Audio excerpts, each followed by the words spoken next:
everybody. I am here today to show you how to create your blank canvas in Adobe Express.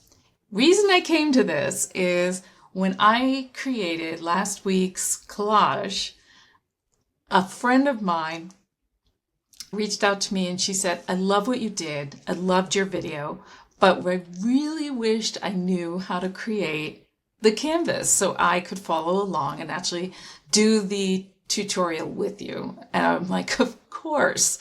And when you get so close to something that you just assume everybody else knows, that was me. So I'm jumping back to some fundamentals and walking you through real easy how to create your blank canvas.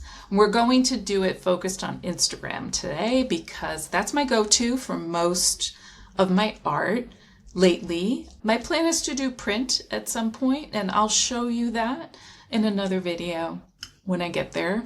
But yes, Instagram is my go-to right now, and it's specifically Instagram portrait because I love the way it looks in my feed. So let's get going, and I can show you within this homepage. So you've landed on this page many times, I'm sure, if you're already a member of Adobe Express. If this is your first time on this page, make sure, or the first time you're seeing this on my video, make sure you go to Adobe Express. I'll put the link below and sign up for an account. It's free.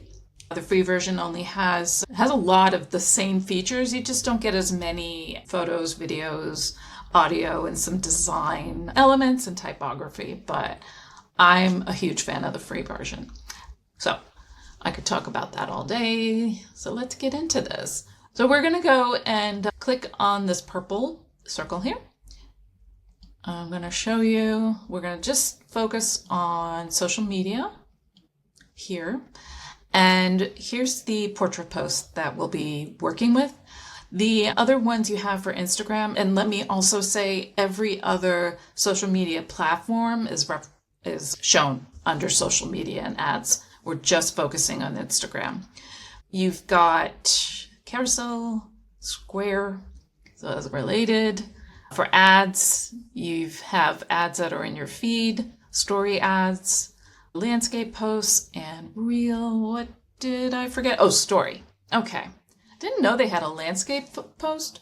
I'm going to play with that because some of my work is landscape. But anyway, let's go to portrait. So I'm clicking on that.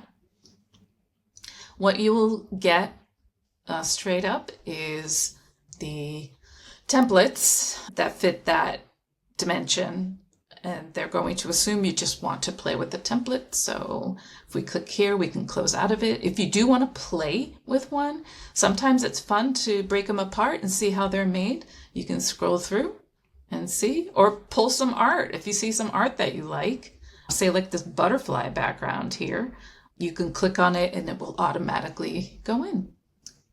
So let's close out of that.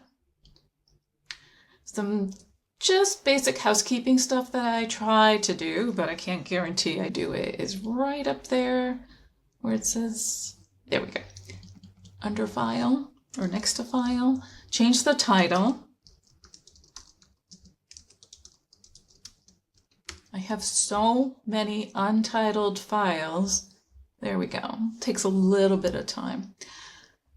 I have so many untitled files in my archives here that it's so important to title, because even if you can see what the artwork looks like, I'll just title it based on if you're doing it for, say, a collage challenge, or like I just did the 100-day project, I'll just do 100-day #1. It doesn't have to be the actual title of the art, but it makes, especially since when you start making a lot of art, it helps a lot.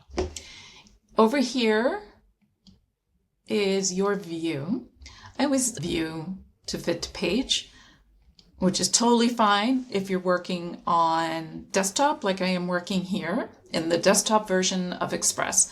Just so you know, the reason I'm on desktop right now, it's a little easier to show you the features on this YouTube video, and you have the ability when you're doing desktop to use it on Chrome computers and Windows computers. So I love the diversity and I could teach it to everyone.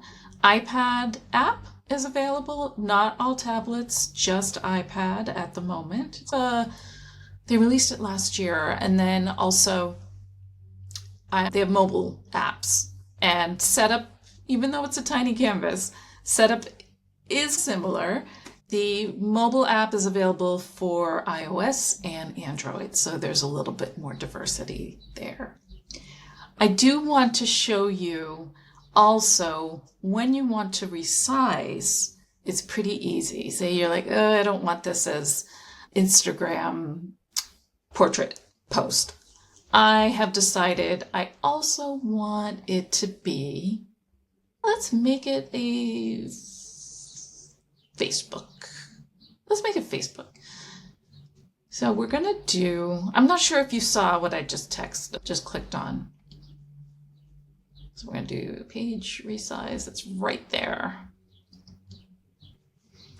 And so we are going to change it to, so just go through here at the top. You can see everything, even LinkedIn. Amazon ads, those are new. Oh, wow, there's some new things here. Line. Pinterest is great. Ooh, I'm going to have to show that in another video. All right, let's go back to Facebook and say you want to make it let's get something that is a little close. We'll do a Facebook feed story, which is basically the same dimensions as an Instagram story. And there, it's very easy, and it will take your art and actually do what it thinks to resize it for you. It stretches it, but without stretching the art, so it's not distorted. And I'm just going to show you really quick how it does that. All right, let's use a collage I made. This was actually for Mother's Day. I guess I made it for myself, and these were things I was thinking of my mom for. This is from, it's an image from the 1960s, I think. It's public domain, and it's part of the Toni Frisell collection. She is a photographer that was not only a war correspondent, she had a partnership with Vogue, and she did a lot of photo shoots and advertising shoots for Vogue magazine. And her photography is gorgeous. So let's get back to resizing. So this is the original. I made it for Instagram portrait size, but let's say I also want to do her as a story. So we're going to, let me duplicate it because I want to keep this. But I also want to have a second one for a story. That's the full dimensions. So you see where I am here at page actions? We're going to duplicate this. And then we will have two pages down here. So this page is the one we're going to resize. Oops, I'm going to click up here. And right there is the Instagram story ad. You would also see it, not ad, sorry, Instagram story. We'll click on that. And then also make sure expand image is selected because it generates what it thinks is the missing parts. So let's resize and see what happens. It's doing a little bit of rainbow magic. It's going to fill in where it thinks. It did this earlier. I love that it thinks she needs a baseball cap. All right, let's try that again. Oh, let's go back. Okay, let me just do that one again. We're going to resize. Okay, sorry. We're going to resize. We are going to go to story, expand image, make sure that's there, resize. So I did this earlier and it figured it out pretty well. It gave her a really beautiful headband like the original. You can actually see what the original photo is. So I'm not sure why it's figuring it out. Like, this is AI working here and it is doing what it thinks should be filling in. So we can see other options up here in the little thumbnails here. That's actually quite pretty, even though it's not the original photo. But we are now at the dimensions of the Instagram story, but you just need to move a few things, such as, I don't want her showing. I'm not going to go into a full tutorial on this, but you get a sense. We have the video right here is, right now I'm getting a little detaily, but I want that video to go down to the bottom. There we go. And bring that up. Okay, I could spend hours on this. But do you get a sense of what it does for when you want to resize? And it's pretty quick. You don't have to go around and resize every single item in your layout. So that wraps that up. I hope that helped and gave you some new knowledge in that, and you can go off and start making your artwork. Have fun. I want to share with you before we go about my 7-day free email series called Create Art That Misbehaves. The series is 7 days of 5 curated gems for artists. So if you're into public domain series, some inspiration, a little bit of a kick in the pants to have ideas when you just have no idea what to do, some little art games, let me show you what the 7 days email looks like. You'll be getting these little gems in this inbox adventure, what I call it. So you would be getting a public domain collection every day. If you are into typography, like I show here, I have a batch of photographs of mugshots, travel posters from the 1940s, some mid-century modern stuff. I made sure I curated a variety. If you're into junk journals, I have some ephemera for you. I guesstimate there's 1,500 different items, so there's a little something for everyone.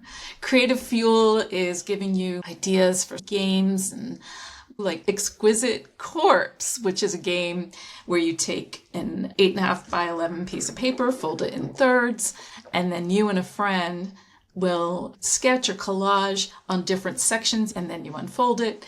And it might just be this crazy looking animal or person. I've done it before. It is super fun. Before and after the cut is where you can see some of my work, where I take an image like this public domain image of a woman in prison, and I gave her some freedom. She's a woman on top of the world, and gives you some ideas on what you can do with public domain imagery. Creative block breakers. These are some ideas if you're just stuck or want a different technique to try. I can't wait to do this. This is a digital scavenger hunt. This person chose to do the alphabet on their travels. And look at the J made out of piping and the M made out of gate. It looks like super fun and something you could do with a friend as well. And I always ended up with something that's inspirational to get you going on your day for a full week. So I do hope that you sign up and be part of this. I would be so honored. The information is below, and hope to see you there and making art that misbehaves.